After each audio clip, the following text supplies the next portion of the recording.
She stole my yacht the one weekend I promised my granddaughter we'd finally set sail. Can you believe that?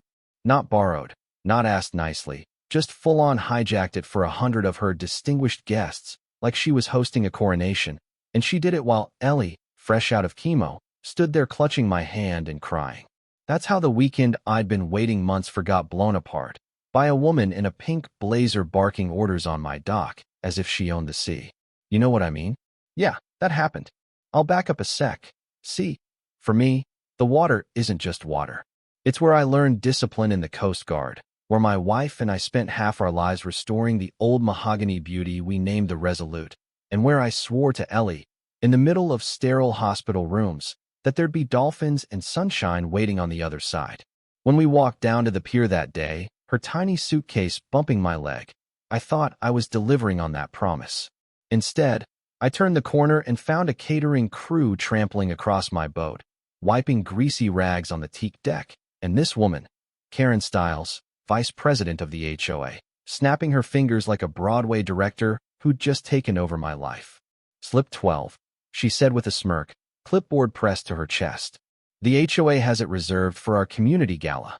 Reserved. Like you can just reserve someone else's private docked vessel the way you reserve a bowling lane. I told her, steady as I could, that she was mistaken. She laughed in my face. Laughed. And Ellie's little voice cracked. Grandpa, who are all these people? That sound, it was like a rope snapping inside me. But instead of exploding, I took Ellie for ice cream, because a man never shows rage in front of a child, not even when the storm's boiling inside him. When I came back alone, I told Karen to clear off. She hit me with a wall of fake legal jargon, waving some amended covenant, like it was gospel. The marina was common property now, she said, and if I had a problem I should take it up at a board meeting. The audacity would have been funny if it hadn't been dripping poison right into my family's moment. I knew she was lying. I built this place with my own 2 hands 18 years ago. I dredged the channel, poured the concrete, deeded the slips private. But I also knew shouting wasn't going to get me anywhere. This wasn't ignorance. This was a hostile takeover. And it wasn't just the party. Within days, Mike Travers, an old electrician buddy and Gulf War vet, told me she'd been hosting yoga sessions on other people's boats, blocking kids from fishing, even parading around with Brad, her wannabe cop volunteer who wore tactical pants like he was guarding Fort Knox. The cameras I'd installed years ago didn't lie. There she was, holding Tupperware parties on sailboats she didn't own, draping HOA banners over railings my wife varnished by hand, and turning my marina into her kingdom. Then came the lawsuits, bogus fines, towing neighbors' boats for noncompliance, all while insurance claims piled up on my desk because of injuries at her unauthorized events. And here's where the twist came. I almost gave in. My daughter, seeing the stress eat at me, begged me to sell. Dad, she's not worth your health, she said.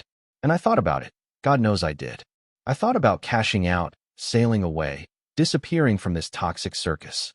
But then I remembered Ellie's tears, Mike being hassled, and my wife's hands sanding that deck until the varnish gleamed. Selling wasn't peace. It was surrender. And I don't surrender to bullies. So I opened my old safe. Buried under medals and photographs was the master deed, not just for the marina, but for the entire parcel and the original lease agreement the management company had signed nearly 2 decades earlier. You want to talk about leverage? The HOA thought they were playing chess with cheap pawns, but I still held the queen, the land under their feet. I sent certified cease and desist letters quoting chapter and verse. Karen refused delivery. She escalated with smear flyers, plastering my photo on bulletin boards calling me dangerous, cutting off my emails, isolating me like I was the villain. And neighbors, scared of her wrath, started avoiding me in the parking lot. But here's what she never saw coming.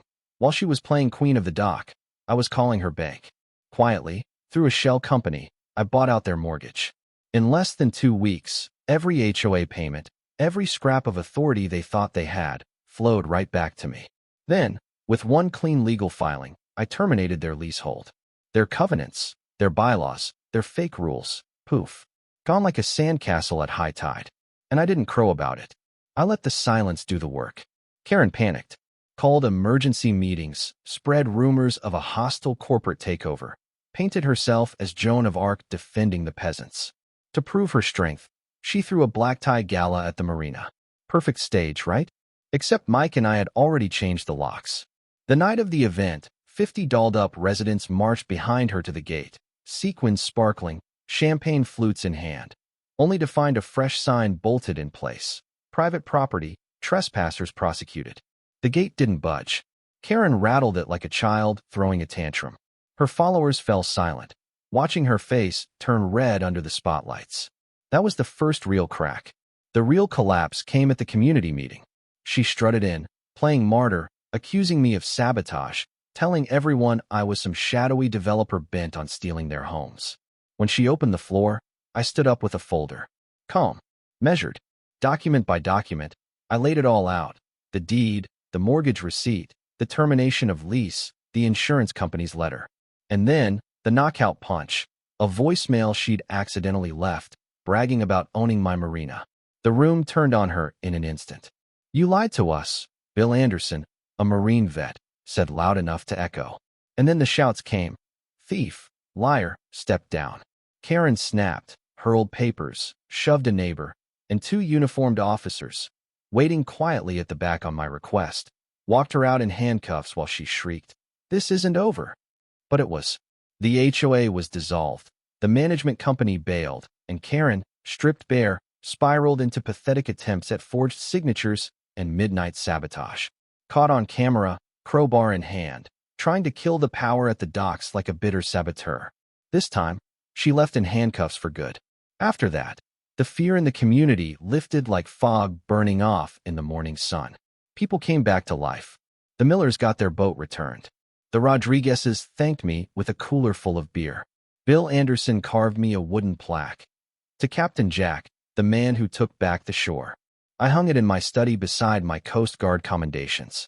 And Ellie, standing on the Resolute's freshly scrubbed deck weeks later, whispered, "It's beautiful again, Grandpa." That right there, that was the real victory. But here's the thing. I didn't rebuild this place to be king of anything. Power vacuums attract the next bully if you're not careful. So we formed something new, a co-op, simple and transparent.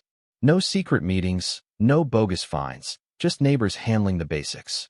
Mike ran electrical, Bill organized a watch, families pitched in where they could. Even Karen's old cronies showed up with pies and apologies, shamefaced but relieved. And me? I wasn't the landlord now, just a resident who cared enough to anchor the ship when the storm came. We marked the change with a fish fry, laughter bouncing off the water, kids chasing each other down the pier, Ellie showing her friends the plaque I'd mounted in her grandmother's name. And I realized storms, no matter how violent, always pass.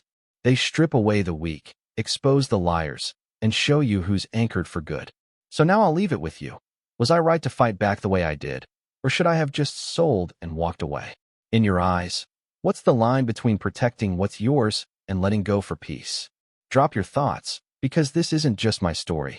It's every community where someone tries to turn neighbors into subjects. And I guarantee you, sooner or later, everyone has to decide. Do you bow, or do you take back the shore?